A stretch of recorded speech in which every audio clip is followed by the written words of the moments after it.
চট্টগ্রাম বোর্ডের এসএসসি পরীক্ষার ফল ঘোষণা হয়েছে। চট্টগ্রামের ডাক্তার খাস্তগীর সরকারি বালিকা উচ্চ বিদ্যালয় থেকে এই মুহূর্তে যুক্ত হব প্রতিনিধি মনির ইসলাম পারভেজের সঙ্গে, জানবো বিস্তারিত। পারভেজ, কি অবস্থা? আপনি যেখানে রয়েছেন চট্টগ্রাম বিভাগে আসলে জিপিএ 5 যারা পেয়েছে সেই সংখ্যা আসলে কত এবং শিক্ষার্থীদের উচ্ছ্বাস কেমন দেখছেন, বিস্তারিত জানাবেন। ধন্যবাদ আপনাকে। প্রথমে জেনে রাখি, পাশের হাটটি হচ্ছে 82.80। আর চট্টগ্রামে আমি এখন যে স্কুলটিতে রয়েছি সেই স্কুলে 98.7% ওনারা পাশ করেছেন।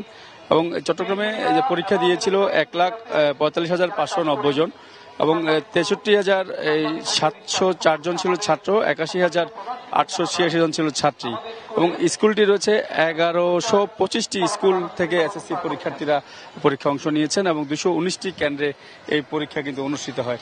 আর আপনারা দেখতে পাচ্ছেন এই যে ফলাফল টাঙ্গিয়ে দেওয়া হয়েছে এই স্কুলের যে এখানকার যে বোর্ড প্রাঙ্গণটি রয়েছে সেখানে ফলাফলটি টাঙ্গিয়ে দেওয়া হয়েছে। অভিভাবকরা আসছেন এবং অনেকে অনলাইনের মাধ্যমেই এই রেজাল্টটি অবশ্য ওনারা পেয়েছেন। তারপরেও এখানে অনেকেই দেখছি আমরা সেই বোর্ডটিতে তাদের আবার সেই কাঙ্ক্ষিত ফলাফলটি তারা মিলিয়ে নিচ্ছেন।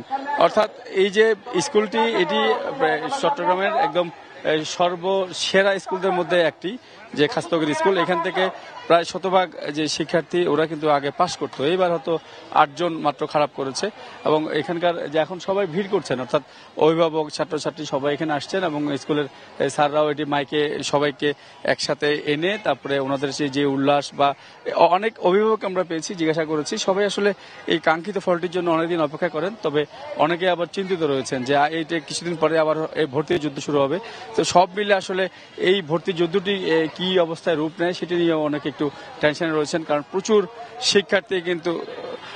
শিক্ষার্থী এখানে জিপিএ 5 কিন্তু পেয়ে থাকে।